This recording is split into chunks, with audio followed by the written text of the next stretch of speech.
यह वीडियो जरा गौर से सुनिएगा।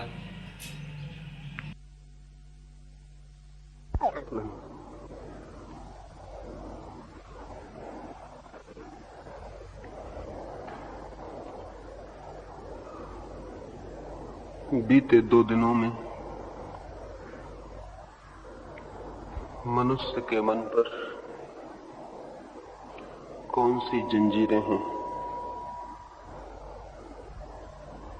उन जंजीरों में से 2 जंजीरों की हमने बात की और आज तीसरी जंजीर की बात करेंगे। पहली जंजीर इस बात की है, ये बोध, ये भ्रम, ये ख्याल कि मैं जानता हूं। ज्ञान का भ्रम मनुष्य के मन की कारागृह की पहली ईंट है। दूसरा, मैं करता हूं, कर्म का मालिक हूं, अपना मालिक हूं, ये भाव भी एकदम भ्रांत और झूठा है। ये दोनों बातें हमने विचार की। आज तीसरी और सर्वाधिक कठिन बात पर हम विचार करेंगे। शायद ये 2 बातें ख्याल में भी आई हों। तीसरी बात ख्याल में आनी और भी थोड़ी मुश्किल है, लेकिन जिन लोगों ने 2 सीढ़ियों को समझा है वे जरूर ही तीसरी भी समझ सकेंगे। मैं जानता हूं ये भ्रम है, मैं करता हूं ये भ्रम है, और सबसे बड़ा भ्रम ये है कि मैं हूं,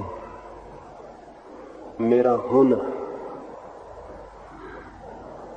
मेरा होना सबसे बड़ा भ्रम है। मैं हूं, ये मनुष्य के जीवन का केंद्रीय भ्रम है, केंद्रीय असत्य है, और इसी असत्य के आसपास वो जीता है। इसलिए जो जीवन खड़ा होता है वो सारा जीवन ही मिथ्या और झूठ हो जाता है। इस संबंध में हम आज की सुबह बात करेंगे। मैंने कहा कठिन होगी ये बात ख्याल में लानी,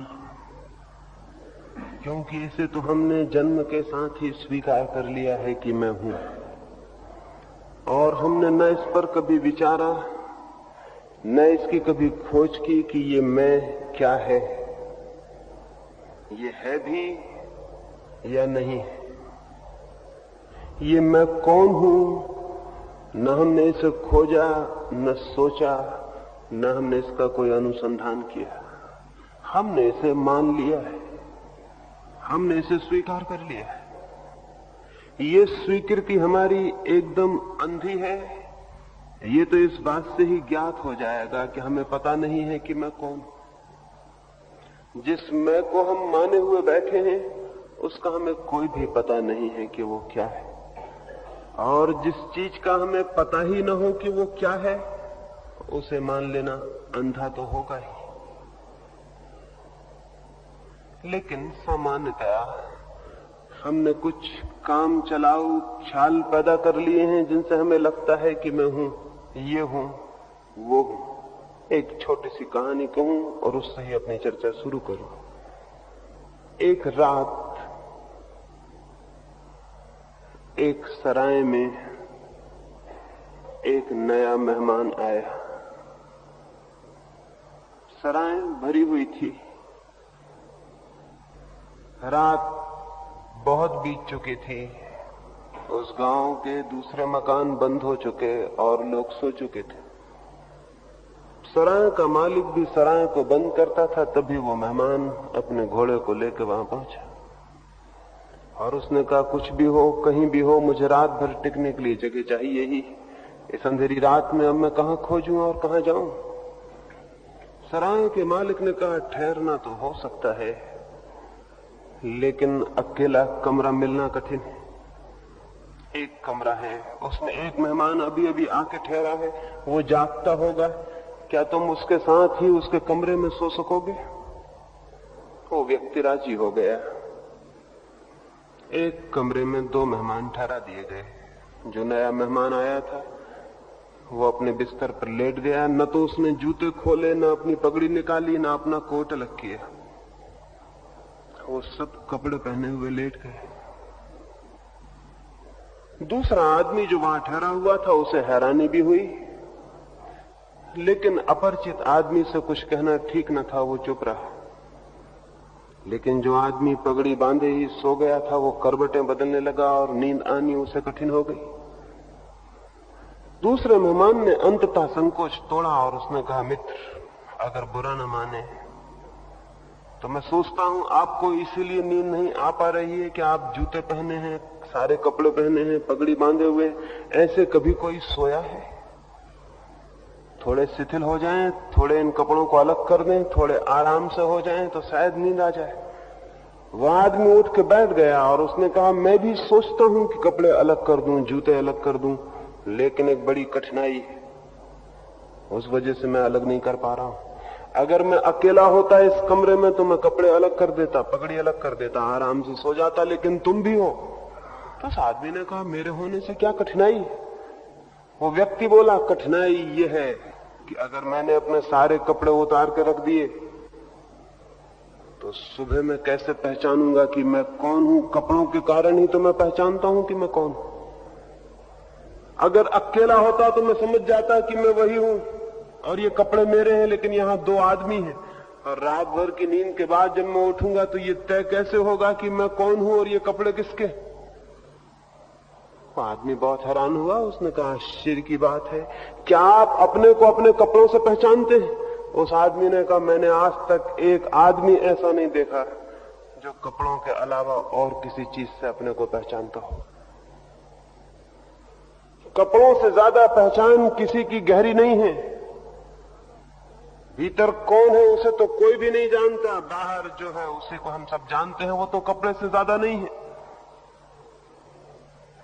आदमी ने तो बात बड़ी अद्भुत कही।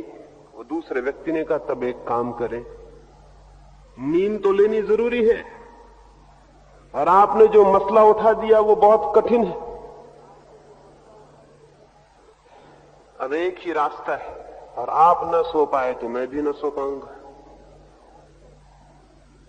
उस कमरे में उन दोनों मेहमानों के पहले जो लोग ठहरे होंगे उनके बच्चे खेलने की एक गुड़िया और एक फुग्गा छोड़ गए थे।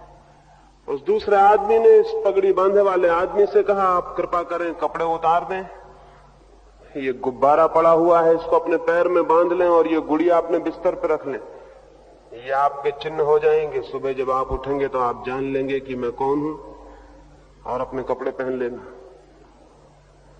ये बात तय हो गई। उस आदमी ने कपड़े उतार दिए, पैर में गुब्बारा बांध लिया और गुड़िया पास रख ली और सो गया। थोड़ी देर बाद लेकिन उस दूसरे आदमी को मजाक सूझी। उस सोए हुए आदमी के पैर से गुब्बारा निकाल के उसने अपने पैर में बांध लिया और उसकी गुड़िया उठा के अपने बिस्तर पर रख ली। कोई 4 बजे रात वो आदमी घबरा के उठा और जोर से चिल्लाने लगा और दूसरे आदमी को उसने हिला के उठाया और कहा कि मेरे मित्र, मैंने जो कहा था वो गड़बड़ मालूम होता है हो गई, कठिनाई खड़ी हो गई। मेरा नाम मुल्ला नसरुद्दीन था। जब मैं कपड़े पहने हुए था मैं जानता था कि मैं मुल्ला नसरुद्दीन। तुमने कहा था कि पैर में गुब्बारा बांध लो, वो गुब्बारा कहां है? वो तुम्हारे पैर में बंधा हुआ है, वो गुड़िया तुम्हारे पास रखी हुई। इससे तय हो गया कि तुम मुल्ला नसरुद्दीन हो। लेकिन मैं कौन हूं? अब मैं कौन हूं ये बड़ी मुश्किल हो गई पहचाननी, और अब इस जिंदगी में बड़ी कठिनाई हो जाएगी। आइडेंटिटी खो गई, मेरा नाम खो गया, मेरा व्यक्तित्व खो गया। ये कहानी बड़ी अनूठी मालूम पड़ती, लेकिन आपको भी शायद पता नहीं है। आपके कपड़े छीन लिए जाएं, आपकी पदवियां छीन ली जाएं, आपका नाम छीन लिया जाए तो आप क्या रह जाएंगे? आपकी आइडेंटिटी भी खो जाएगी, आपका व्यक्तित्व भी खो जाएगा। आप भी खड़े हो जाएंगे ना कुछ, नोबडी, जिसकी कोई पहचान नहीं, जिसकी कोई रिकॉग्निशन नहीं, जिसका कोई नाम नहीं, जिसका कोई ठिकाना नहीं। हम अपने मैं को कैसे पहचानते हैं? कौन से रास्तों से पहचानते हैं? एक सम्राट ने एक महाकवि को अपने घर भोजन पर आमंत्रित किया था। तो वो कवि दरिद्र था। वो अपने फटे पुराने कपड़ों को पहनकर पहुंच गया, लेकिन द्वार पर खड़े द्वारपालों ने उसे वापस लौटा दिया और कहा, भाग जाओ, सम्राटों से मिलने योग तुम्हारी सूरत नहीं मालूम होती। बात सच थी, वो कोई भिखमंगा मालूम पड़ता था। वो वापस लौट आया। उसने अपने मित्रों को कहा, मित्रों ने कहा, तुम पागल हो, सम्राटों के द्वार पर आदमी नहीं कपड़े पहचाने जाते। सच्चाई तो यह है कि किसी द्वार पर आदमी नहीं पहचाने जाते, हर द्वार पर कपड़े पहचाने जाते। तुम व्यर्थ ही दरिद्र कपड़े पहनकर वहां पहुंच गए। अगर एक मुर्दा आदमी भी अच्छे कपड़े पहन के पहुंच जाता तो उसका स्वागत होता, क्योंकि कपड़े दिखाई पड़ते हैं, आदमी तो दिखाई पड़ता नहीं। और आदमी का पता किसको है कि आदमी क्या है? कपड़े दिखाई पड़ते हैं, कपड़े पहचाने जाते हैं, कपड़े सब कुछ। उस कवि की बुद्धि में बात आ गई। उसने उधार कपड़े मांगे मित्रों से और अच्छे कपड़े पहनकर वो थोड़ी देर बाद वापस उसी द्वार पर पहुंच गया। संतरी भागे हुए आए, राजा को खबर दी गई। राजा खुद द्वार पर महाकवि को लेने आया। उसके हाथ में हाथ डालकर वो भीतर गया, उसे भोजन पर बिठाया। बहुत स्वर्ण की थालियों में बहुत बहुमूल्य भोजन आए। वो महाकवि, वो राजा आमने सामने बैठे। उस राजा ने कहा, शुरू करें भोजन, कृपा करें। उस कवि ने कहा, शुरू करूं। भोजन उठाया और अपने कोट से बोला, मेरे कोट, तू पहले भोजन कर ले। अपनी पगड़ी को भोजन लगाया और कहा, तू भोजन कर ले। अपने जूते को भोजन लगाया। राजा ने कहा, महानुभाव, बड़ी अजीब आदतें हैं आपकी भोजन शुरू करने की। ऐसी आदतें मैंने कभी देखी नहीं, ये क्या कर रहे हैं आप? उस कवि ने कहा, मैं तो पहले भी आया था, लेकिन द्वार पर जगह न मिल सकी। अब जिन कपड़ों के कारण द्वार खोले हैं, अगर उन्हें भूल जाऊं तो बड़ी अशिष्टता होगी। ये कपड़े हकदार हैं पहले भोजन कर लेने के, यही मुझे यहां लाए हैं। सच तो यह है, यही यहां आए हैं, मैं कहां हूं? क्योंकि मैं तो पहले भी आया था, लेकिन द्वार बंद पाए थे। कपड़ों से आदमी पहचाना जाता है। दूसरे पहचानते हो ये तो ठीक है, हम खुद भी अपने को अपने ही कपड़ों से पहचानते हैं। एक यहूदी मित्र ने, जो जर्मनी से भारत की यात्रा पर आया, मुझसे एक बात कही। उस समय ये कह रहा था कि आदमी अभी कपड़ों के ऊपर नहीं उठ सका, आत्मा की बात बहुत दूर है। उसने अपनी एक घटना सुनाई। हिटलर के जमाने में वो जर्मनी के एक जेल खाने में बंद रहा। यहूदियों की हत्या की हिटलर ने 500 यहूदी रोज मारे जाते रहे। अकेले हिटलर ने कोई 20 लाख यहूदी मारे। 500 यहूदी रोज नियमित हत्या करने की योजना रही। वो भी यहूदी था, वो भी पकड़ लिया गया था। ये बिल्कुल संयोग की बात थी कि वो बच गया है, क्योंकि वो आखिरी दिनों में पकड़ा गया और उसके मरने की लिस्ट थोड़ी दूर थी और युद्ध समाप्त हो गया। उसने मुझे बताया कि जब मैं पहली दफा ले जाया गया तो मेरे साथ कोई 2000 यहूदी और थे। हम सारे लोगों को जेल में ले जाके सबसे पहला काम यह किया गया कि हमारे सारे कपड़े छीन लिए गए और हम नग्न कर दिए गए। 2000 लोग नग्न कर दिए गए। फिर हमारे सिर घोंट डाले गए, हमारी मूछें बना दी गई, हमारे सारे बाल साफ कर दिए गए। और तब उसने कहा कि मैं इतना घबरा गया। आप ठीक कहते हैं, 2000 नंगे और सिर घुट्टे लोगों में पहचानना मुश्किल हो गया कि कौन कौन। जो अपने मित्र थे वो भी समझ में नहीं आने लगे कि ये कौन। खुद को आईने में देख के शक होने लगा कि ये मैं ही हूं। कपड़ों ने, और कपड़ों से मेरा मतलब बहुत सी बातों से है। जो कपड़े हम पहने हुए हैं वो तो कपड़े हैं ही, हमने और तरह के कपड़े भी पहन रखे हैं। पद के, पदवियों के, वंशों के, नामों के, परिवारों के, वो भी हमारे कपड़े, वो भी हमने ओढ़ रखे। एक आदमी मिनिस्टर हो जाए तो बड़े ऊंचे कपड़े मन पर उसके ओढ़ लिए जाते हैं।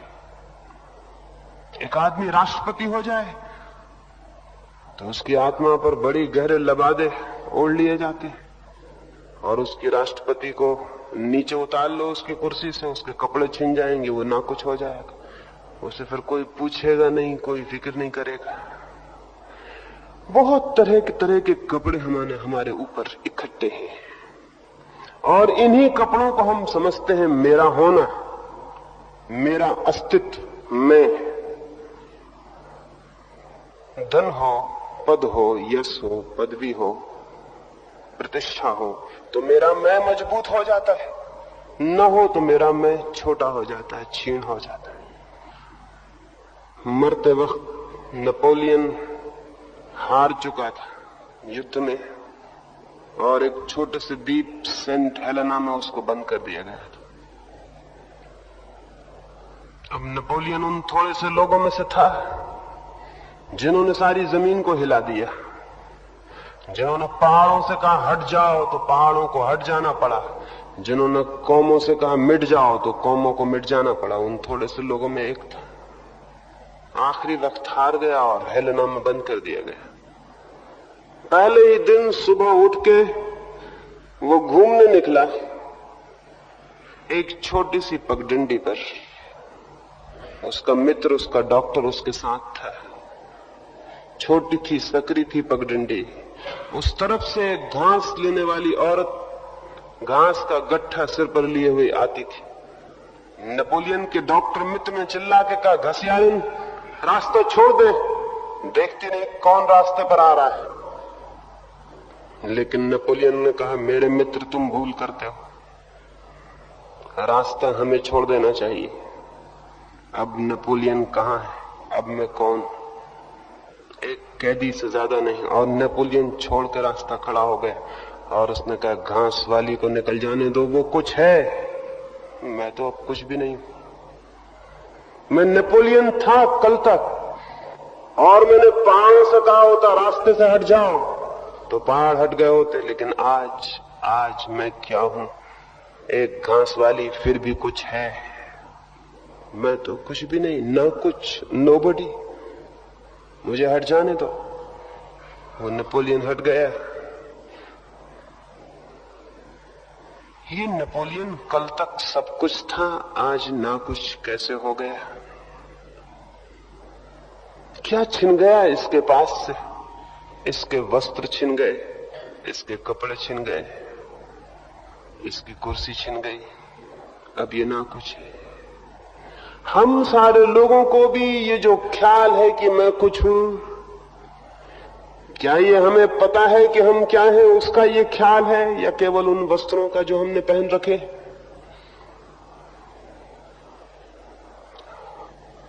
हमने जो वस्त्र पहन रखे, हमने जो नकाब ओढ़ रखे, हमने जो मुखौटे पहन रखे, हमने जो नाटक और अभिनय सीख लिया है, वही है हमारा मैं, या कुछ और भी है? कोई और गहरा परिचय है या इसी से परिचय है? अगर इसी से परिचय है तो ये बड़ा झूठा मैं है और इसे छोड़ देना जरूरी है। ये मैं, ये मेरे होने का भाव अत्यंत मिथ्या है, इसकी कोई सत्ता नहीं है। ये प्याज की भांति है, हम प्याज के छिलके निकालते चले जाएं, आखिर में क्या बच रहता है? बस छिलके निकल जाते हैं और निकल जाते हैं, और भीतर कुछ भी नहीं। वस्त्र ही वस्त्र हैं प्याज में, उसके भीतर कुछ भी नहीं है। ऐसा ही हमारा ये मैं है, इसमें वस्त्र ही वस्त्र है, निकालते चले जाएं, भीतर बच रहता है ना कुछ। भीतर कुछ पता नहीं चलता कि क्या है, क्या है आप। उसको थोड़ा छीलना शुरू करें, उसके कपड़े निकालना शुरू करें, और धीरे धीरे आप पाएंगे कि भीतर रह गया शून्य। वहां किसी मैं का कोई पता नहीं चल रहा कि मैं कौन हूं। इसलिए तो कोई भीतर नहीं जाना चाहता। हम बातें इतनी सुनते हैं कि अपने को जानो, भीतर जाओ, सुन लेते हैं, लेकिन कभी भीतर जाना नहीं चाहते, क्योंकि भीतर जाने में बड़े प्राणों पे संकट आ जाएगा। खुद की चमड़ी निकाल निकाल के अलग करनी होगी, तभी तो कोई भीतर जा सकता है। ये जितने वस्त्र हमने पहन रखे हैं, अपने मैं के आसपास हमने जो सजावट कर रखी है, वो उखाड़ देनी पड़ेगी, तभी तो हम भीतर प्रवेश कर सकते हैं। उसको उखाड़ने में कोई भी डरता है, घबराता है। वही तो मैं हूं। इसलिए भीतर जाने में एक भय, एक फियर, एक चिंता, एक संताप मालूम होता है। आज की सुबह इस मैं की परतों को उखाड़ने का ही हम काम करेंगे। इस मैं की प्याज के छिलकों को अलग करने की कोशिश करेंगे, ताकि भीतर जाया जा सके और जाना जा सके कि वहां क्या है, वहां कौन छिपा है, कौन सी सत्ता, कौन सी आत्मा वहां निवास करती है। आत्मा को जानने के पहले मैं की परतों को उखाड़ लेना जरूरी है। जैसे कोई कुआं खोदता है, मिट्टी निकालता है, पत्थर निकालता है, खोदता है जमीन को, परत परत जमीन को अलग करता है, ताकि भीतर छिपे जल के स्रोत उपलब्ध हो सके। ऐसे ही मनुष्य की आत्मा की खोज में भी खुदाई करनी होती है, और मैं की बहुत सी परतें जो कि जमीन की भांति आत्मा के जल को घेरे हुए हैं, उन्हें तोड़ना पड़ता है और निकालना पड़ता है। और जब सारी मैं की परतें उखड़ जाती हैं, तब जो शेष रह जाता है वही आत्मा है, वही मैं हूं। मैं की झूठी परतों को जो उखाड़ने में समर्थ होता है, वही सच्चे मैं को जानने में समर्थ हो पाता है। और जो मैं की परतों को मजबूत किए जाता है, वो सदा के लिए आत्मा से दूर हो जाता है। हम सारे लोग मैं की परतों को मजबूत करने में लगे रहते हैं। छोटा मकान मैं को उतनी मजबूत परत नहीं देता, बड़ा मकान और मजबूत परत देता है। इसलिए छोटे मकान से बड़े मकान की दौड़ चलती है। थोड़े रुपए मैं को मजबूती नहीं देते, बहुत रुपए मैं को मजबूती देते हैं। इसलिए थोड़े रुपयों से बहुत रुपयों की तरफ दौड़ चलती है। एंड्रू कार्नेगी मरा, अमेरिका का एक अरबपति। मरते वक्त उसके पास कोई 4 अरब रुपए थे। 4 अरब रुपए बहुत रुपए, लेकिन दूसरे के पास हो तो, अगर खुद के पास हो तो बहुत कम है। अगर आपके पड़ोसी के पास 4 अरब रुपए हैं तो आपको लगेगा बहुत है, लेकिन अगर आपके पास हो तो आपको लगेगा क्या है, केवल 4 अरब ही तो है। एंड्रू मरा, उसके पास 4 अरब रुपए थे। उसकी जीवन कथा लिखने वाले एक लेखक ने उससे मरने के 2 दिन पहले पूछा कि मित्र, तुम तो तृप्त हो गए, तुम्हारे पास तो अटूट और अपार संपत्ति है। एंड्रू कार्नेगी ने कहा, क्या कहते हो? 10 अरब की मेरी योजना थी, मैं एक असफल आदमी हूं, केवल 4 अरब कमा पाया। मैं दुखी हूं, मैंने जितना चाहा था मैं उतना नहीं कमा पाया। अमेरिका में ऐसे लोग भी हैं जिनके पास 10 अरब रुपया भी है। एंड्रू कार्नेगी के पास 4 अरब रुपए का होना कोई सुख का कारण नहीं है, लेकिन अमेरिका में ऐसे लोग हैं जिनके पास 10 अरब रुपया है। ये दुख का कारण जरूर है। क्यों है ये दुख का कारण? जिनके पास 10 अरब है उनका अहंकार और भी प्रगाढ़ और मजबूत है। एंड्रू कार्नेगी उनके सामने छोटा है, वो बड़े हैं।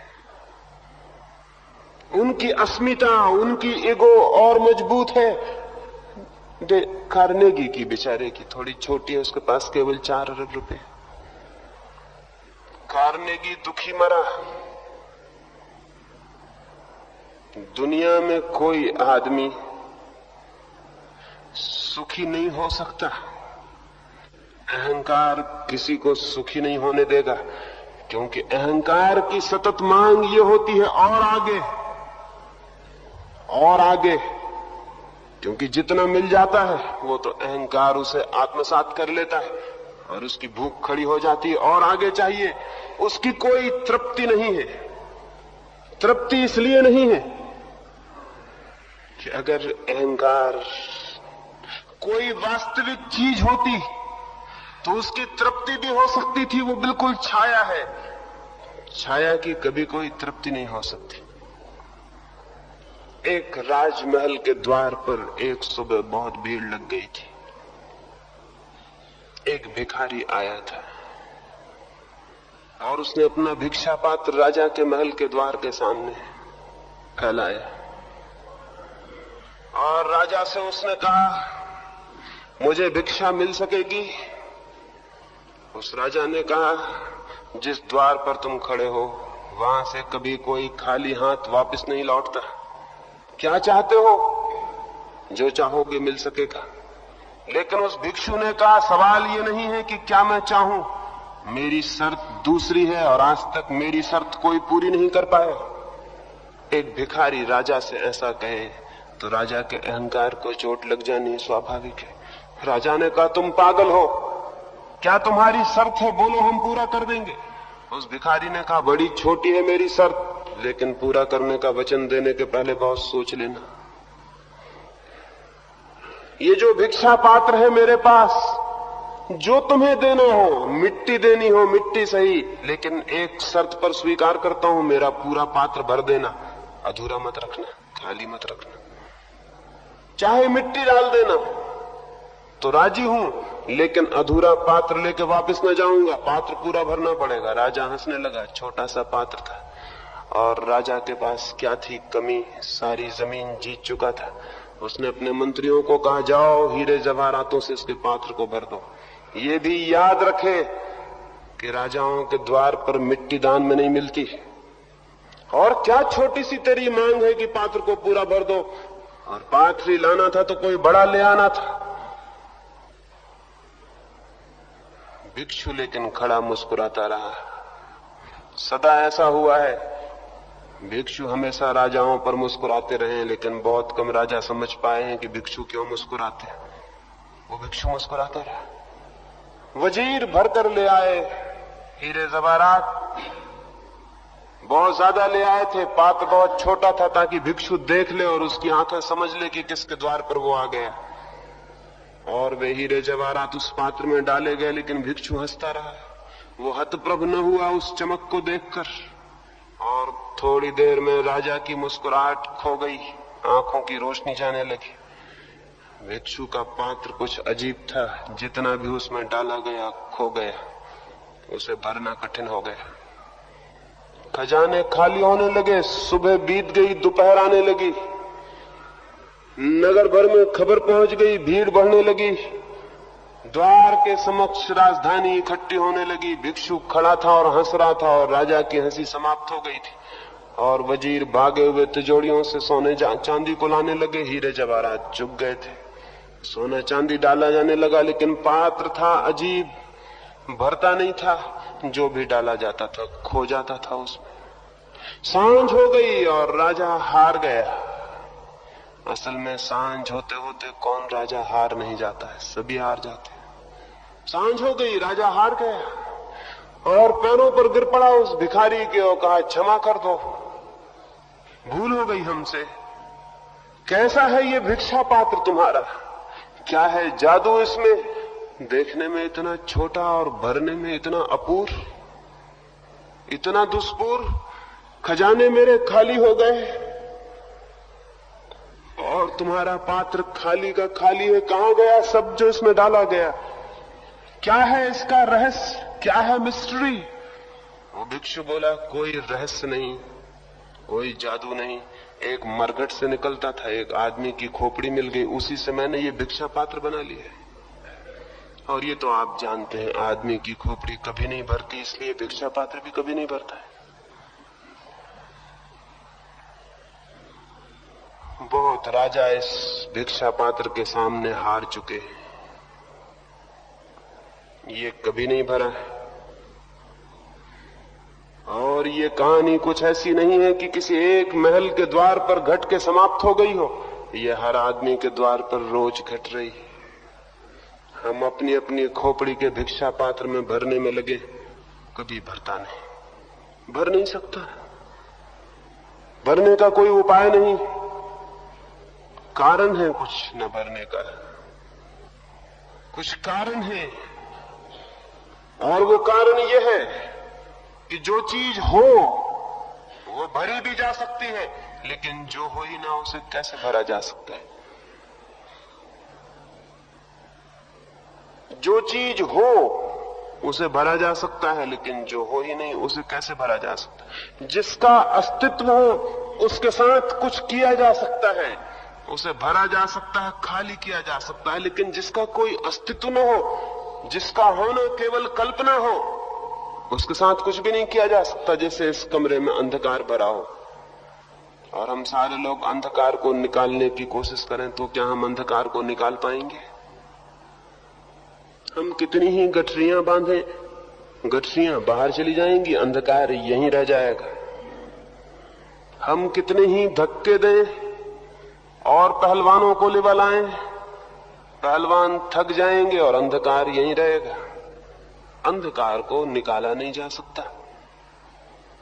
अंधकार को लाया जा सकता है, न निकाला जा सकता, न लाया जा सकता। अगर हम सारे लोग निकल पड़े कि चलो आज थोड़ा थोड़ा अंधकार ले आए इस कमरे में भरने को, सांझ को हम खाली हाथ वापस लौट आएंगे, अंधकार कोई भी ला नहीं सकेगा। न अंधकार लाया जा सकता, न निकाला जा सकता। क्यों? क्योंकि वस्तुतः अंधकार है ही नहीं, उसका कोई एग्जिस्टेंस नहीं है, उसकी कोई सत्ता नहीं है, वो केवल दिखाई पड़ता है नहीं। हाँ, प्रकाश लाया जा सकता है, और प्रकाश आ जाए तो अंधकार विलीन हो जाता है। विलीन हो जाता है ये कहना भी गलत है, क्योंकि जो था ही नहीं वो विलीन कैसे होगा। उचित होगा यही कहना कि प्रकाश होते ही पाया जाता है कि अंधकार नहीं है, और प्रकाश बुझते ही पाया जाता है अंधकार है। अंधकार फिर क्या है? अंधकार केवल प्रकाश का अभाव है, एब्सेंस।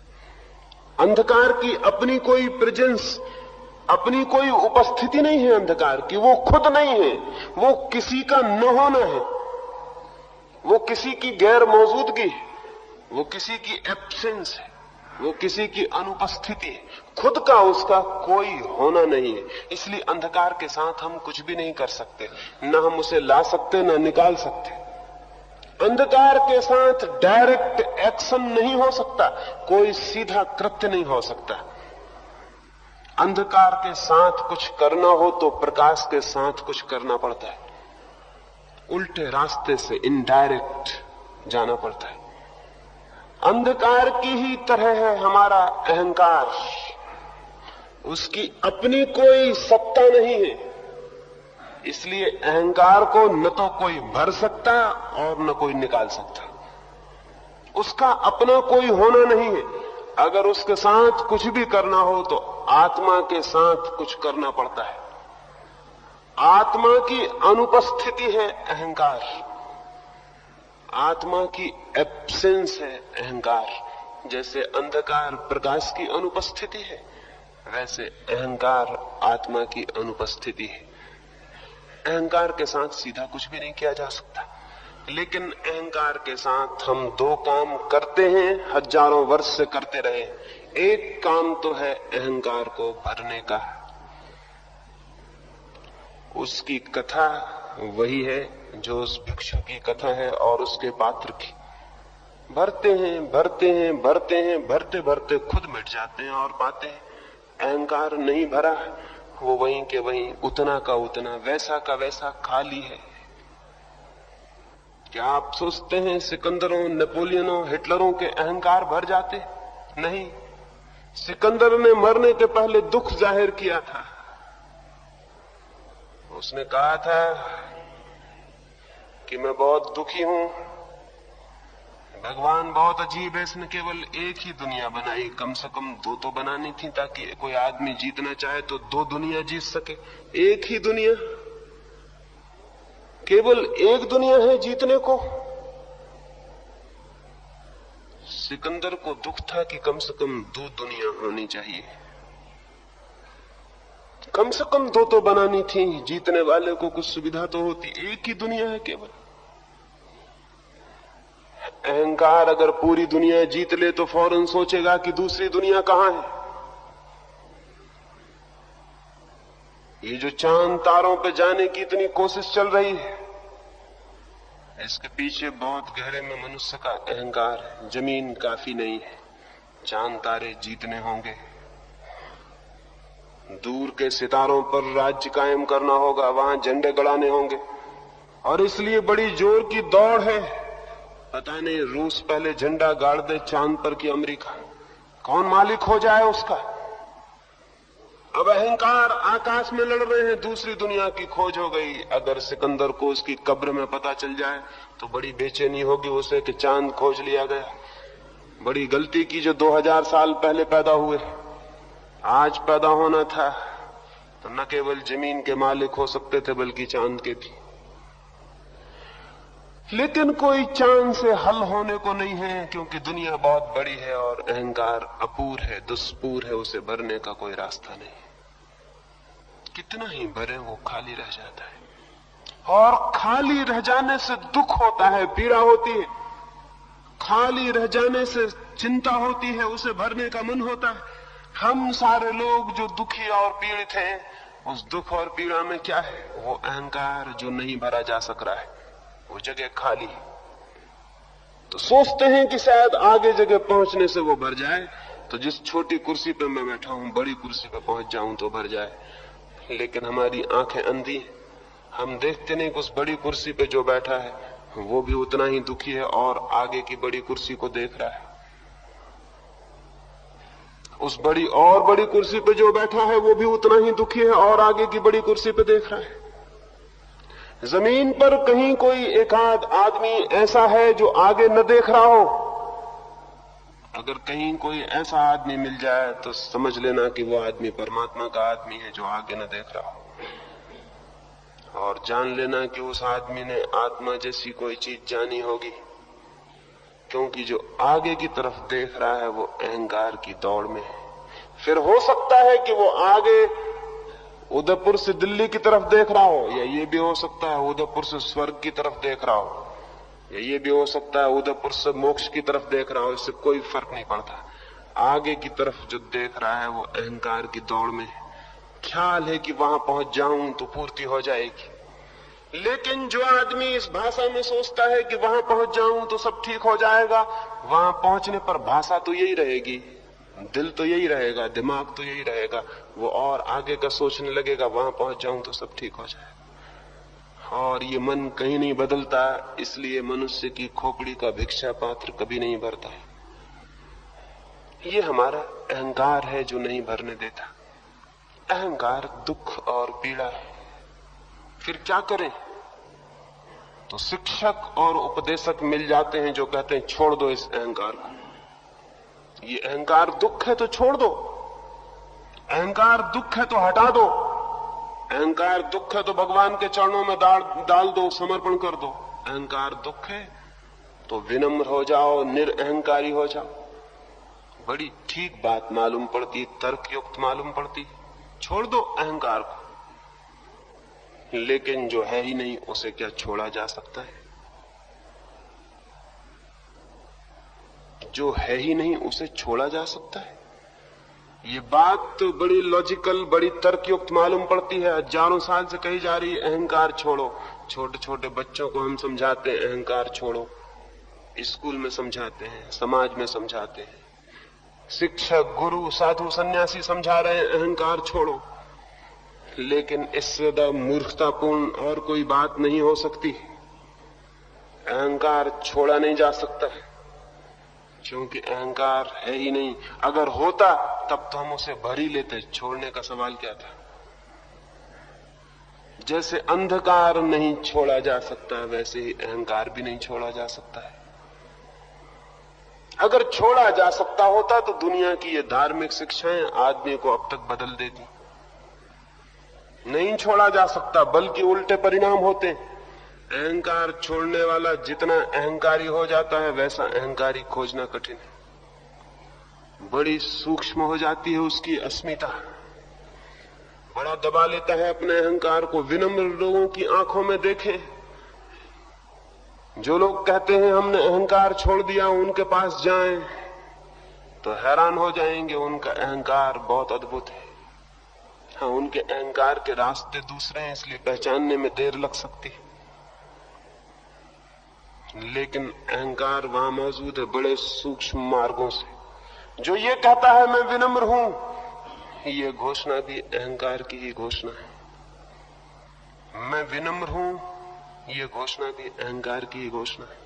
क्योंकि जहां अहंकार नहीं है, वहां ये दावा कौन करेगा कि मैं विनम्र हूं?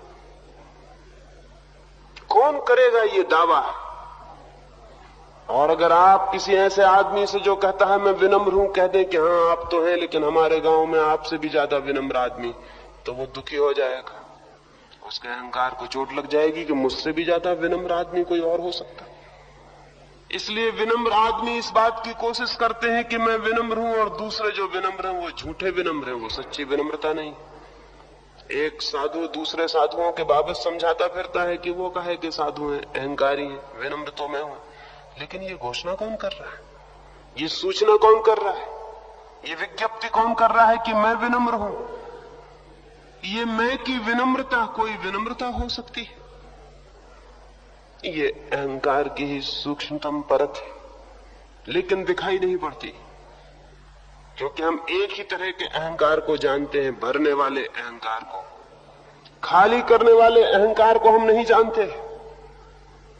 हम भोग के अहंकार को जानते हैं, लेकिन त्यागी के अहंकार को नहीं जानते। लेकिन त्यागी भी अत्यंत अहंकारी होता है। ये अहंकार होता है मैंने किया त्याग, और इसलिए त्याग करने वाले भोग की निरंतर निंदा करते देखे जाते हैं। निंदा क्यों? संसारी को सन्यासी गाली देता देखा जाता है, पापी कहता देखा जाता है। क्यों? इसी में उसके अहंकार की तृप्ति और मजा है कि मैं हूं त्यागी और तुम हो भोगी, मैं जाऊंगा स्वर्ग, तुम सड़ोगे नरक में। मैं भगवान के पास बैठूंगा और तुम नरक की ज्वालाओं में सताए जाओगे। क्राइस्ट को जिस रात पकड़ा गया और सुबह सूली दी गई, जब उन्हें उनके दुश्मन पकड़ के ले जाने लगे तो उनके शिष्यों ने पूछा कि जीसस तुम तो चले, लेकिन एक बात बताते जाओ, हो सकता है दुश्मन तुम्हारी हत्या कर दें। एक बात समझा दो, तुमने हमसे कहा था भगवान का राज्य होगा, किंगडम ऑफ गॉड, स्वर्ग का राज्य, और तुमने हमें बताया था कि भगवान के सिंहासन के पास तुम बैठोगे क्योंकि तुम इकलौते पुत्र हो भगवान के। लेकिन हमारी पोजीशंस क्या होंगी, हमारी जगह क्या होंगी, हम कहां बैठेंगे? तुम भगवान के बगल में बैठोगे, लेकिन हम लोगों के स्थान क्या होंगे भगवान के आसपास, स्वर्ग के राज्य में? कृपा करके ये तो बता दो, हमने कितना त्याग किया, इसका स्मरण रखना, भूल मत जाना। इन्होंने त्याग किया था इसलिए ताकि भगवान के पास कोई विशेष जगह पे बैठने का मौका मिल जाए। भगवान का दरबार अगर कहीं हो तो उसमें कोई नंबर पीछे न लगे, आगे रहे। ये ख्याल कि हमने त्याग किया था, उसका बदला क्या होगा स्वर्ग में, ये क्या है? ये अहंकार नहीं तो और क्या है? त्यागी का अपना अहंकार है, भोगी का अपना अहंकार है, होगा भी, क्योंकि त्यागी भी छोड़ रहा है। एक साधु ने मुझसे कहा कि मैंने लाखों रुपए पर लात मार दी। मैंने पूछा ये लात कब मारी? उन्होंने कहा कोई 20-25 वर्ष हो गए होंगे। तो मैंने उनसे निवेदन किया कि लात ठीक से लग नहीं पाई, नहीं तो 30 वर्ष तक उसके स्मरण रखने की कोई भी जरूरत नहीं थी। उसे कहने और बताने का भी कोई कारण नहीं था। लात अगर लग गई होती तो, लेकिन लात लग नहीं पाई।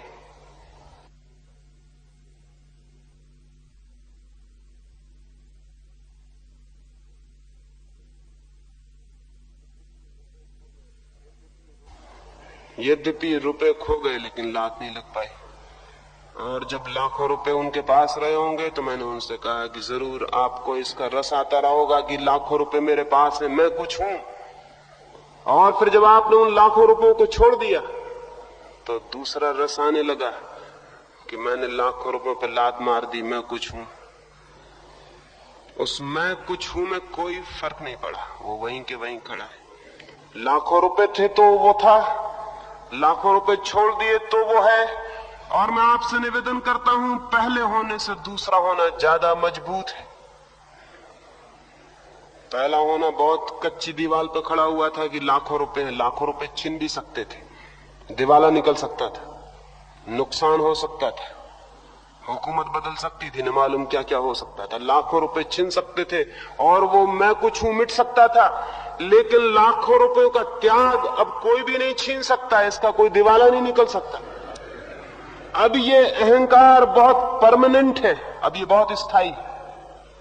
रुपए का दंभ बहुत अस्थायी है, त्याग का दंभ बहुत स्थायी है, उसे अब कोई नहीं छीन सकता, अब कोई रास्ता नहीं। अब हुकूमत बदले तो बदल जाए, दुनिया बदले तो बदल जाए, लेकिन अब ये त्याग छीन नहीं सकता। ये बड़े हैरानी की बात है। और इसीलिए त्यागी को लगता है कि मैंने कोई स्थायी संपत्ति कमा ली। वो अहंकार की ही स्थायी संपत्ति है, क्योंकि त्याग को छीनने का कोई उपाय नहीं है। धन को तो छीना जा सकता है, लेकिन है वो अहंकार, क्योंकि जिसे ये स्मरण है कि मैंने त्यागा, उसका अहंकार मौजूद है। अहंकार छोड़ा नहीं जा सकता। फिर क्या किया जाए? न अहंकार भरा जा सकता है, न अहंकार छोड़ा जा सकता है। फिर क्या किया जाए? ये दोनों रास्ते नहीं हैं, ये दोनों रास्ते गलत साबित हुए। इन दोनों रास्तों ने हजारों साल से मनुष्य के मन को पीड़ित किया है और परिणाम नहीं आया। आगे भी इनसे परिणाम आने को नहीं है। बुनियादी रूप से ये बात गलत है। सबसे पहला सूत्र अहंकार की खोज में ये होगा कि मैं पहले ये तो देख लूं कि जिसे मैं भरने या जिसे मैं छोड़ने चला हूं वो है भी या नहीं। एक आदमी अगर अपने घर से कोई चीज निकालना चाहता हो तो पहले ये तो पता लगा ले कि वो है भी या नहीं, या कोई चीज भरना चाहता हो तो ये तो पता लगा ले कि वो है भी या नहीं। कोई भी बुद्धिमान व्यक्ति पहले ये तो जान ले कि ये अहंकार है, कहां है, क्या है। अगर ये है तो फिर इसके साथ कुछ किया जा सकता है। लेकिन आश्चर्यों का आश्चर्य यही है कि जो लोग अहंकार को खोजने जाते हैं वो पाते हैं कि वो है ही नहीं। तो न तो उसे भरना पड़ता है और न छोड़ना पड़ता है, वो नहीं पाया जाता है। भारत से एक भिक्षु कोई 1400 वर्ष पहले चीन गया, नाम था उसका बोधिधर्म। वो चीन पहुंचा, उसके पहुंचने के पहले उसकी ख्याति चीन पहुंच गई। वो बहुत अद्भुत व्यक्ति रहा होगा। चीन का सम्राट उसे लेने चीन की सीमा पर आया। उसने स्वागत किया बोधिधर्म का और एकांत में बोधिधर्म से कहा, भिक्षु, बड़ी प्रशंसा मैंने सुनी है तुम्हारी और बड़े दिन से तुम्हारी प्रतीक्षा करता हूं कि तुम कब आ जाओ। मेरे जीवन का एक दुख है, उसे मैं मिटाना चाहता हूं। अहंकार मुझे पीड़ा दे रहा है और सैकड़ों धर्म उपदेशकों ने मुझे समझाया है कि अहंकार छोड़ो तो दुख के बाहर हो जाओगे, लेकिन मैं अहंकार कैसे छोड़ूं? मैंने सब उपाय किए,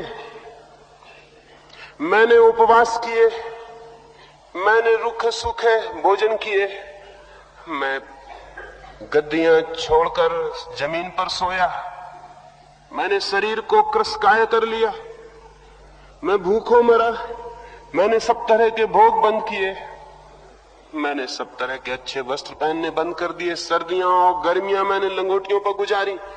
लेकिन भीतर मैं पाता हूं कि अहंकार मरता नहीं, वो मौजूद है। धन भी मैंने देख लिया, राज्य भी मैंने देख लिया, त्याग भी मैंने देख लिया, मैं बड़ा परेशान हूं। ये अहंकार तो जाता नहीं, वो तो मौजूद है, वो कहीं छोड़ता नहीं पीछा। अब मैं क्या करूं? उस बोधिधर्म ने कहा, मेरे मित्र, तुमने जो भी किया वो व्यर्थ है, क्योंकि तुमने सबसे बुनियादी बात नहीं की। वो बुनियादी बात कल सुबह हम करेंगे, तुम 4 बजे आ जाओ, मैं तुम्हारे अहंकार को खत्म ही कर दूंगा। वो राजा बहुत हैरान हुआ। इतनी आसान है क्या बात जिसे जीवन भर उसने खत्म करने की कोशिश की है। ये कहता है व्यक्ति की 4 बजे रात आ जाओ, खत्म कर देंगे। खैर देखें। वो राजा उतरने लगा। उस मंदिर की सीढ़ियां जहां बोधि धर्म ठहरा था वो आधी सीढ़ियों पर होगा कि बोधि धर्म ने कहा कि सुनो, एक बात ख्याल रखना, जब आओ तो अकेले मत आ जाना, अहंकार को साथ ले आना। राजा थोड़ा हैरान हुआ, क्योंकि उसने कहा ये क्या बात हुई कि अहंकार को साथ ले आना। बोधि धर्म ने कहा इसलिए कहता हूं कि तुम अकेले आ गए तो मैं हत्या किसकी करूंगा, साथ ले आना अहंकार को तो उसको खत्म कर दूंगा, एक बार की में मामला निपट जाएगा, बात खत्म हो जाएगी। 4 बजे वो आया। आते से बोधि धर्म ने पूछा ले आए अहंकार? उसने कहा आप भी कैसी बातें करते हैं, अहंकार कोई वस्तु तो है नहीं कि मैं ले आता। बोधि धर्म ने कहा चलो एक बात तय हो गई कि अहंकार कोई वस्तु नहीं है। फिर क्या है अहंकार? उस राजा ने कहा अहंकार तो एक भाव है, एक चित्त की दशा है। उसने कहा चलो दूसरी बात मान लेता हूं कि अहंकार भाव है। अब आंख बंद करके बैठ जाओ और खोजो कि वो भाव कहां है, और तुम्हें मिल जाए तो मुझे बता देना, वहीं मैं उसकी हत्या कर दूंगा। उस अंधेरी रात में 4 बजे उस सुबह वो राजा आंख बंद करके बैठ गया और खोजने लगा अपने भीतर की अहंकार कहां है। और बोधि धर्म सामने डंडा लिए बैठा हुआ था, वो डंडा हमेशा अपने हाथ में रखता था। और उसने कहा तुम्हें मिल जाए तो मुझे बस बता भर देना कि पकड़ लिया, मैं उसकी हत्या कर दूंगा। वो सामने बैठा है और राजा को बीच बीच में डंडे से धक्के देते जाता है कि देखो ख्याल से खोजो, कोई जगह चूक ना जाए, कोई कोना बिना जाना न रह जाए, सारे मन को खोज डालो कि कहां है अहंकार और पकड़ लो उसे वहां की यहां है, ये है। और तुम जैसे ही कह सकोगे ये है, मैं उसकी हत्या कर दूंगा। आधी घड़ी बीती, वो जो राजा बैठा था उसका चेहरे पर बड़ा तनाव, खोज रहा है, लेकिन धीरे धीरे चेहरे का तनाव शिथिल होता गया, उसके चेहरे के स्नायु तंतु शिथिल होते गए, उसका चेहरा एकदम शांत होता गया। घंटा बीता, 2 घंटा बीता, वो खोज रहा है, लेकिन अब उसकी आंखों के आसपास कोई बड़ी शांति इकट्ठी होने लगी, उसके होठों के आसपास कोई मुस्कुराहट घनी होने लगी। वो खोज रहा है और सुबह होने लगी और सूरज निकलने लगा और सूरज का प्रकाश आने लगा और उसके चेहरे पर सूरज की रोशनी पड़ने लगी। वो कोई दूसरा आदमी हो गया और बोधि धर्म ने उसे हिलाया और कहा मित्र कब तक खोजते रहोगे। उसने आंख खोली, उसने बोधि धर्म के पैर पड़े और कहा मैं जाता हूं, जिसकी हत्या के लिए मैं आया था वो है ही नहीं। मैंने आज तक खोजा नहीं इसलिए वो था, आज मैंने खोजा तो पाया वो नहीं। बोधि धर्म ने कहा वैसा ही है ये जैसे किसी घर में अंधेरा हो और किसी आदमी को हम कहें कि जाओ दिया ले जाओ और खोजो कहां है। दिया लेके वो भीतर जाए तो अंधेरा नहीं मिलेगा, अंधेरा होता है क्योंकि दिया नहीं होता, और दिया लेके भीतर कोई जाता है तो पाता है अंधेरा नहीं। ऐसे ही जब कोई सम्यक रूपेण मन के भीतर होश पूर्वक दिया लेकर जाता है, विचार का, विवेक का, प्रज्ञा का दिया लेकर खोजता है भीतर, तो पाता है वहां कोई अहंकार नहीं। जब तक नहीं जाता खोजने तब तक अहंकार है। हमारी अनुपस्थिति अहंकार है, जैसे ही हम भीतर उपस्थित होते हैं खोजने को, वहां कोई अहंकार नहीं। सुना है ऐसा मैंने कि एक बार अंधकार ने भगवान की अदालत में शिकायत कर दी थी और अर्जी दे दी थी कि सूरज मेरे पीछे नाहक पड़ा हुआ है, रोज सुबह से सांझ तक मुझे परेशान करता है और मैंने आज तक इसका कुछ बिगाड़ा नहीं, कोई कसूर नहीं किया, कोई झगड़ा नहीं है। पता नहीं करोड़ों करोड़ों साल से इसको क्या सूझ गई है कि रोज सुबह से मौजूद हो जाता है और मुझे परेशान करता है, मेरा पीछा करता है। आप सूरज को समझा दे। भगवान ने सूरज को बुलाया और कहा कि तुम क्यों पड़े हो व्यर्थ अंधेरे के पीछे, क्या बिगाड़ा है उसने तुम्हारा? सूरज ने कहा कैसा अंधेरा, कौन अंधेरा? मेरा आज तक उससे मिलना नहीं हुआ, कौन कहता है मैं उसके पीछे पड़ा हूं, मेरी कोई मुलाकात भी नहीं है, झगड़े का तो कोई सवाल नहीं। कहां है वो अंधेरा, उसे मेरे सामने ले आए, और अगर वो मेरी शिकायत करे तो मैं माफी मांग लूं और सदा के लिए उसका पीछा बंद कर दूं। लेकिन वो है कहां? इस बात को हुए बहुत दिन हो गए, भगवान भी थक गए, वो अभी तक अंधेरे को सूरज के सामने नहीं ला सके। मामला वहीं पड़ा हुआ है, फाइल के भीतर ही पड़ा हुआ है, और वो फाइल में ही पड़ा रहेगा। भगवान की अदालत में ये फैसला हो नहीं पाएगा कभी, क्योंकि अंधेरे को सूरज के सामने लाया नहीं जा सकता। आत्मा के सामने अहंकार को नहीं लाया जा सकता, ज्ञान के सामने अहंकार को नहीं लाया जा सकता, अवेकन्ड माइंड के सामने, जागे हुए मन के सामने अहंकार को नहीं लाया जा सकता। तो सवाल क्या है? सवाल सीधा और साफ है। सवाल यह है कि हम किस भांति जाग जाएं और भीतर देख सकें। अगर हम भीतर जाग कर देख सकें तो वहां कोई ईगो, कोई अस्मिता, कोई अहंकार, कोई मैं वहां नहीं है।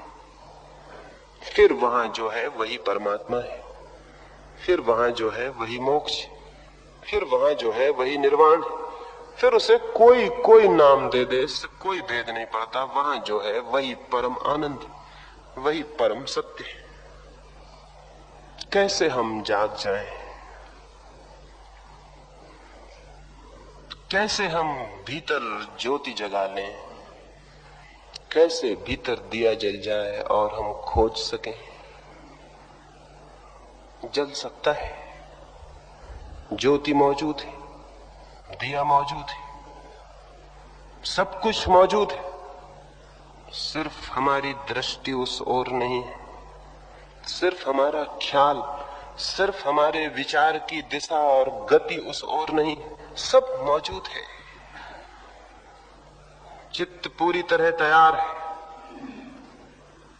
जागरण की पूरी सामग्री साथ है, सिर्फ हमारा ख्याल नहीं, हमारा विचार नहीं, हमारी दृष्टि नहीं। और हमारी दृष्टि जिस तरफ है, 3 दिनों मैंने आपसे बातें की, उस तरफ की दृष्टि इस तरफ दृष्टि को जाने नहीं देती। एक ही सूत्र है समस्त जीवन के सार को उपलब्ध करने का, एक ही विज्ञान है, एक ही सीक्रेट है, और वो है स्वयं के भीतर जागरण को, होश को, अवेयरनेस को उपलब्ध कर लेना। कैसे जागे? 3 छोटी छोटी बातें इस संबंध में, इस अंतिम चर्चा में आपसे मैं कहूंगा।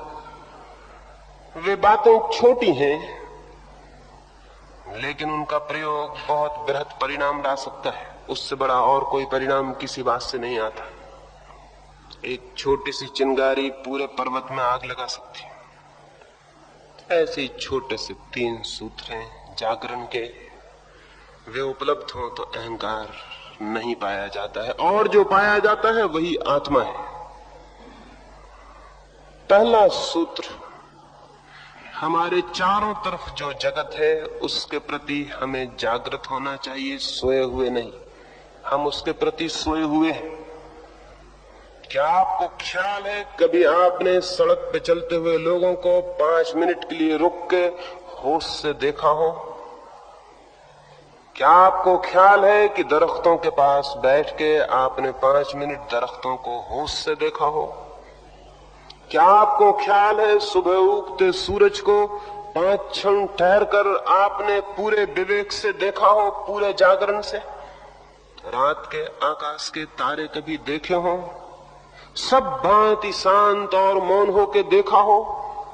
सब तरह के विचार को छोड़कर निर्विचार होकर, शांत होकर, चारों तरफ जो दुनिया फैली है उसे पहचाना हो, उसके प्रति आंखें खोली हो?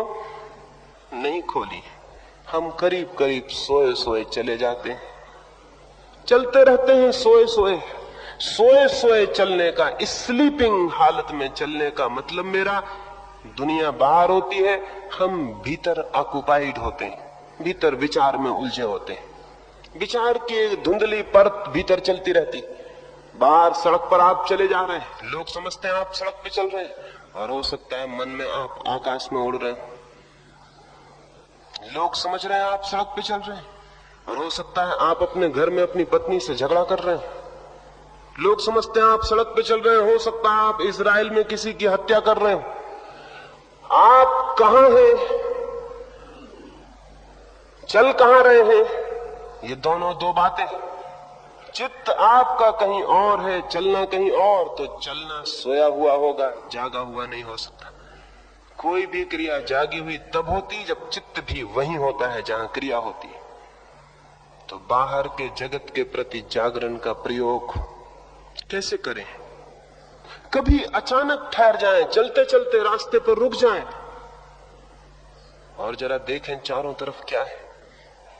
कभी घर की छत पर आंख खोलकर बैठ जाएं और देखें ये तारे क्या हैं। कुछ सोचें ना, सिर्फ देखें, क्योंकि आपने सोचा कि आप कहीं और गए, सोचा कि आप सोए, आपने सोचना शुरू किया कि जो मौजूद है वो हट गया और कोई चीज जो मौजूद नहीं है आ गई। एक गुलाब के फूल के पास आप बैठे और आपने सोचना अगर शुरू कर दिया गुलाब के फूल के बाबत, तो वो जो फूल आपके सामने है उसके प्रति आप सो गए। हो सकता है आपने गुलाब के फूल पर जो कविताएं पढ़ी हो वो याद आ जाएं, और जिन मित्रों ने आपको गुलाब के फूल भेंट किए हो वो याद आ जाएं, या गुलाब के फूल से जो जो एसोसिएशन हो, जो जो संबंध हो वो याद आ जाएं।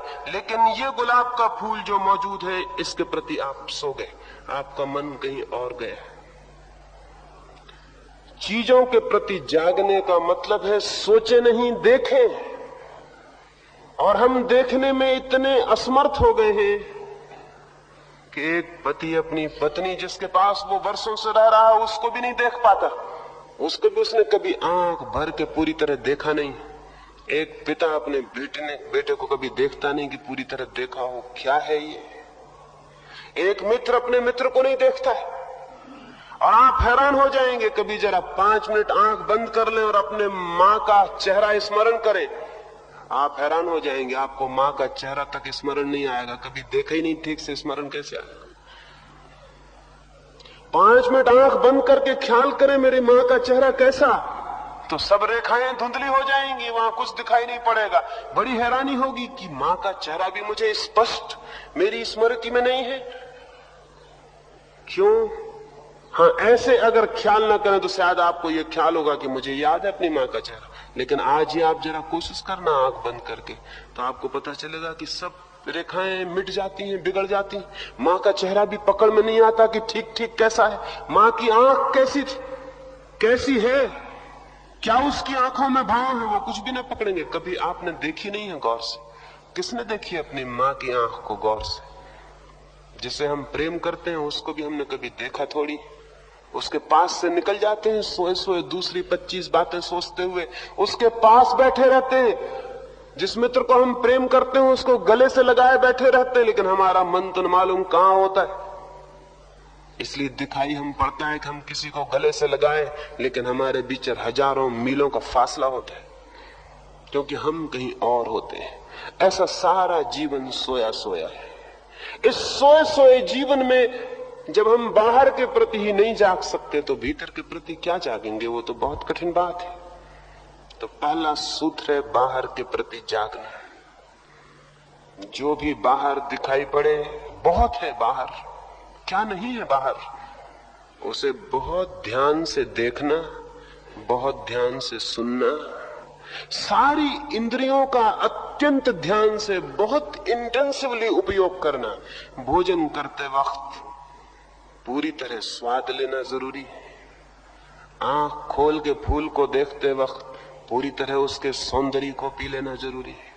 संगीत सुनते वक्त उसकी ध्वनियों को पूरे पूरे कानों की पूरे प्राणों तक पहुंच जाना जरूरी है। किसी का हाथ हाथ में ले तो उसका हाथ हाथ से जुड़ जाना जरूरी है। इतनी समग्रता से, इतने होश से, इतनी तन्मयता से जब कोई व्यक्ति बाहर के जीवन में जीना शुरू करता है तो एक अवेयरनेस, एक जागरण, एक ज्योति उसके भीतर जागनी शुरू होती। फिर यही ज्योति दूसरे सूत्र में मन के प्रति लगानी होती। मन है भीतर विचारों से भरा हुआ, विचार ही विचार है, वहां कामनाएं, कल्पनाएं, इच्छाएं हैं, वहां स्मृतियां हैं, भविष्य की आकांक्षाएं हैं, वो सब मन के भीतर चल रही हैं। जैसे सड़क पे लोग चल रहे हैं, ऐसा मन में भी यात्रा चल रही बहुत सी चीजों की। पहले बाहर के प्रति जागे, फिर मन के प्रति जागे, फिर मन को देखें कि ये क्या हो रहा है मन के भीतर। हम सोए सोए चल रहे हैं, मन के प्रति हमने कभी देखे नहीं कि वहां क्या हो रहा है। हम अपने काम में लगे हैं और मन अपना काम कर रहा है। हमें ख्याल भी नहीं है कि मन में क्या हो रहा है, कितना हो रहा है, कितनी बड़ी फैक्ट्री वहां 24 घंटे चल रही है। अगर कोई आपके दिमाग से सारी की सारी फैक्ट्री को बाहर निकाल के रख दे तो पूरा शैतान का कारखाना वहां मिलेगा। वहां क्या हो रहा है नहीं कहा जा सकता। एक छोटे से आदमी के मन के भीतर कितना क्या चल रहा है, उसे भी देखना और जानना जरूरी है। उसके प्रति भी जागना जरूरी है, उसके प्रति भी होश रखना जरूरी। कभी 2 क्षण बैठ के उसे भी देखें कि मन के भीतर क्या हो रहा है। लेकिन हम तो कभी मन को देखते भी नहीं कि वहां क्या होता है। शायद हम डरते हैं, शायद हम भयभीत हैं कि पता नहीं वहां क्या हो रहा हो, कौन देखे, चले चलो अपने काम में उलझे रहो। हम इसीलिए काम में उलझे रहते हैं कि कहीं भीतर देखने का मौका ना आ जाए, नहीं तो बड़ी पीड़ा भी हो सकती। क्योंकि जो आदमी समझता है कि मैं साधु हूं, हो सकता है उसके मन में किसी के हत्या के ख्याल चल रहे हैं, वो कैसे भीतर देखे। भीतर देखे तो अहंकार को चोट लगती कि मैं हूं साधु, मैं हूं अच्छा आदमी, 1000 लोग मेरे पैर पड़ते हो, महाराज महाराज कहते हो, मेरे भीतर ये चलता है, तो उसको देखने बंद कर देता है, ताकि जो दिखेगा ही नहीं समझेंगे कि वो है ही नहीं। जैसा कि रेगिस्तान में शुतुरमुर्ग होता है, दुश्मन आता है तो सिर गपा के खड़ा हो जाता है रेत। दुश्मन दिखाई नहीं पड़ता, शुतुरमुर्ग सोचता है जो दिखाई पड़ता नहीं वो है ही नहीं, आसान छुटकारा हो गया। ऐसे ही हम शुतुरमुर्ग की तरकीब में काम में लाते हैं, मन को देखते नहीं ताकि पता ही नहीं चले कि क्या है। जितना हम फिक्र करते हैं अपने कपड़ों की कि वे ठीक हैं कि गलत, अपने जूतों की उनमें खील निकली है कि नहीं, अपने बालों की कि वे ठीक काढ़े गए कि नहीं, उतनी फिक्र भी हम उस मन की नहीं करते जो हमारे प्राणों में भीतर बैठा है कि वहां क्या हो रहा है, वहां कितनी खीले हैं, वहां कितनी गंदगी है, वहां कितना सब अव्यवस्थित है, कितना डिसऑर्डर है, कितनी अनारकी है, कितनी अराजकता है, कितना पागलपन है। वहां कोई देखने की फिक्र नहीं। हम अपने कपड़े ठीक ठाक कर लेते हैं, बाहर से इत्र छिड़क लेते हैं, फूल सजा लेते हैं और चल पड़ते हैं, और भीतर क्या लिए हुए उसके प्रति भी जागना जरूरी है।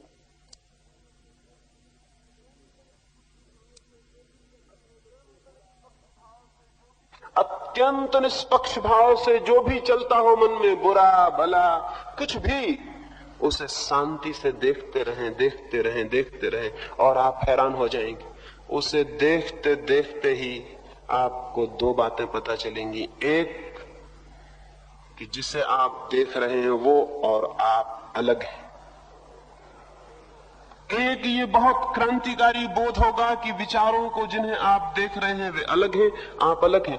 नहीं तो आप देख भी नहीं सकते थे, देखने वाला अलग है। और ये बोध आ जाएगा कि देखने वाला अलग है तो मन एकदम बदल जाएगा, बात दूसरी हो जाएगी। मैं अलग हूं, विचार अलग है, एक संबंध टूट जाएगा। मैं अलग हूं, विचार अलग है। फिर विचारों की कोई पीड़ा, बोझ, भार नहीं रह जाएगा मन पर। जो अलग है वो बात खत्म हो गई। दूसरी बात देखते देखते ये पता चलेगी, जैसे कोई हवाई जहाज से उड़ रहा हो, नीचे के मकानों को देखे तो मकान सब जुड़े हुए मालूम पड़ते हैं, 2 मकानों के बीच में खाली जगह मालूम नहीं पड़ती। अभी आप इतने लोग यहां बैठे, अगर 1000 फीट ऊपर से जाके मैं देखूं तो आपके बीच में कोई खाली जगह दिखाई नहीं पड़ेगी।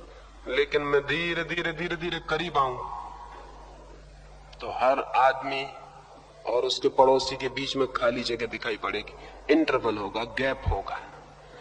जब आप विचारों के प्रति जागेंगे और उनके करीब आकर देखेंगे तो दूसरी बात आपको पता चलेगी, हर 2 विचारों के बीच में थोड़ी सी खाली जगह है जहां कोई विचार नहीं है। एक विचार जाता है, फिर दूसरा आता है, दोनों के बीच में एक खाली जगह है जहां कोई विचार नहीं, इंटरवल है, गैप। वो गैप बड़ा अद्भुत है। उसी खाली जगह में आपकी आत्मा है, उसी विचार शून्य क्षण में आप गहरे कूद सकते हैं। वही जगह है जहां से आप भीतर छलांग ले सकते हैं, जब आपको ये गैप दिखाई पड़ेंगे तो आपको पता चलेगा विचार मैं नहीं हूं, बल्कि जो रिक्त जगह है वो मैं हूं। और जैसे ही ये बोध होगा कि जो रिक्त स्थान है, जो खाली शून्य अंतराल है, वो मैं हूं, वो जो स्पेस है बीच में, वो मैं हूं, तो आपको आत्मा की तरफ जागने का पहला मौका इन्हीं रिक्त स्थानों में से मिलेगा। और तीसरा जागरण है आत्मा का, वो आपको करना नहीं पड़ता है। 2 जागरण आप करते हैं, तीसरा जागरण अनायास अपने आप घटित होता है। 2 काम आप करते हैं, तीसरा काम परमात्मा करता है। बाहर के प्रति और उस मन के प्रति आप जाग जाएं, तीसरा जागरण अपने से पैदा होगा। तीसरा जागरण 2 जागरण का अनिवार्य परिणाम है। जैसे एक किसान बीज बो देता है, फिर बीज बोने के बाद पौधे की रक्षा करता है, फिर पौधे में फल आते हैं, फूल आते हैं, लेकिन फूल लाने नहीं पड़ते, फूल अपने आप आते हैं। बीज बोना पड़ता है, पौधे की संभाल करनी पड़ती, लेकिन फूल लाने नहीं पड़ते, वो अपने आप आते हैं। उनको कोई खींच खींच के नहीं निकालता कि अब फूल भी निकालें, जैसे बीज बोए थे अब फूल भी निकालें। और किसी ने अगर फूल निकालने की कोशिश की तो फिर फूल कभी ना निकलेंगे। फूल तो अपने से आते हैं, वो फ्लावरिंग अपने से होती है। 2 काम किसान करता है, बीज बोता है, पौधे की रक्षा करता है, तीसरा काम परमात्मा करता है, फूल के लाने का। जीवन की खोज में भी जागरण का बीज मनुष्य को बोना पड़ता है, जागरण की रक्षा मनुष्य को करनी पड़ती है। और वो जो परम जागरण है उसके फूल अपने आप आते हैं, वो सहज आते हैं, वो परमात्मा की तरफ से आते हैं। वो हमारे श्रम की भेंट है परमात्मा की ओर से, वो हमें खींच के नहीं लाने पड़ते। इसलिए 2 जागरण आप साधें, तीसरा जागरण आपको उपलब्ध होता है। इसीलिए जब तीसरा जागरण उपलब्ध होता है तो साधक को पता चलता है कि मैंने क्या किया, ये तो अपने आप आया। और तभी वो परमात्मा के प्रति कृतज्ञता और ग्रेटिट्यूड से भर जाता है। वो कहता है मैंने क्या किया, मैंने तो कुछ और ही किया था जिसका कोई मूल्य नहीं है, और ये जो मिल गया है ये तो मैं जानता भी नहीं था कि मैंने कभी किया। ये क्या हो गया, एक बिल्कुल अनूठा, अद्वितीय, अलौकिक, अज्ञात, अननोन अनुभव उसके ऊपर अवतरित हो जाता है। वो उसे ग्रेस मालूम होती है, वो भगवत कृपा मालूम होती है। लगता है कि भगवान की कृपा से ये हो गया। वो सहज तीसरी घटना घटती है। वो तीसरी घटना घट सके उसके लिए 2 घटनाओं की तैयारी हर मनुष्य को करनी होती है। इधर 3 दिनों में मैंने 3 बंधन तोड़ने को आपसे कहे, ज्ञान का, कर्म का और आज अहंकार का। कैसे ये अहंकार का बंधन विलीन हो सकता है उसकी मैंने आपसे बात की। कैसे ये जागरण जागृत हो सकता है भीतर, जिसके प्रकाश में अहंकार नहीं पाया जाएगा। कैसे ये सूरज लाया जा सकता है जिसके सामने अंधकार नहीं होगा, उसकी मैंने आपसे बात कही। लेकिन बातों से कुछ भी नहीं होता है। बातें सुनने में कितनी भी अच्छी लगती हों, इससे भी कुछ नहीं होता है। बल्कि अक्सर यह होता है कि जो बातें हमें सुनने में अच्छी लगती हैं, हम उन्हें इसीलिए सुन लेते हैं कि वो अच्छी लगती हैं और बात खत्म हो जाती है। अच्छी बातों में एक खतरा है, बड़ा खतरा अच्छी बातों में यह है कि वे सुखद लगती हैं और हम सुन के उनका सुख ले लेते हैं और बात समाप्त हो जाती है। बात समाप्त नहीं होनी चाहिए, क्योंकि जो बात सुनने में तक अच्छी लगती हो, काश वो हमारे अनुभव में आ जाए तो क्या होगा। जो बात सुनने में भी एक सौंदर्य की तरफ, एक संगीत की तरफ मन को खोलती हो, सुनने में जिसका कोई बड़ा मूल्य नहीं है, अगर वो बात घटित हो जाए तो क्या होगा, अगर वो स्थिति उपलब्ध हो जाए तो क्या होगा। कैसे आनंद में और कैसे नृत्य में हमारा प्रवेश हो जाएगा, कैसे आलोक में हम प्रतिष्ठित हो जाएंगे। तो अंतिम रूप से ये कहूंगा कि परमात्मा करे वो प्यास इन बातों से आपके भीतर गहरी हो,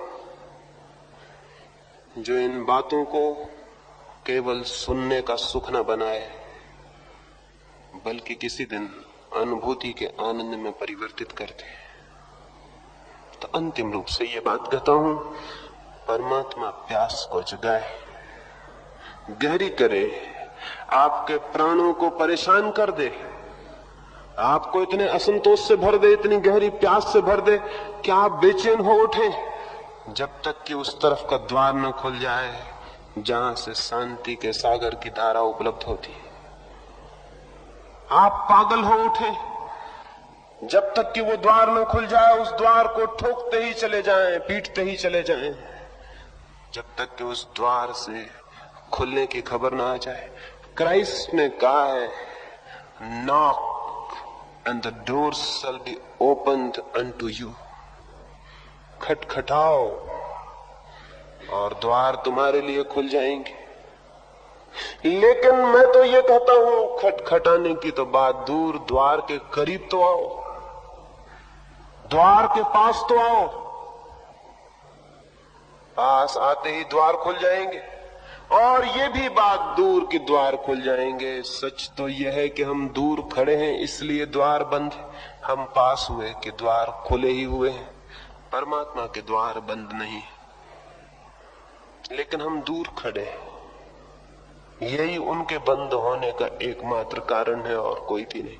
हम निकट हुए कि वो खुले हैं, शायद वो खुले ही हैं, दूर होने की वजह से हमें बंद दिखाई पड़ते, पास होते ही पाया जाता है कि वे खुले। तो प्यास जगे और हम द्वार के करीब आए। बातें अर्थपूर्ण नहीं है, लेकिन बातों से प्यास जग जाए तो प्यास अर्थपूर्ण है। उस प्यास के लिए कुछ मुझे नहीं, आपको करना होगा। और उस प्यास के लिए निपट रूप से आपको करना होगा। कोई साथी और सहयोगी नहीं हो सकता, कोई पड़ोसी आपका साथ नहीं दे सकता।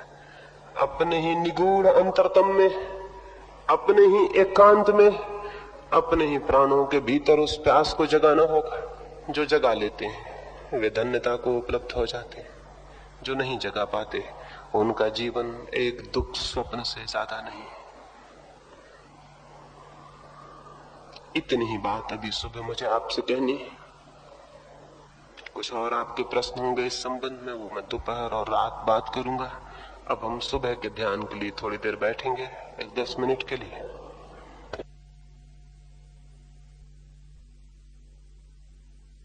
अगर यह वीडियो आपको अच्छी लग रही हो तो वीडियो को लाइक और चैनल को सब्सक्राइब करें।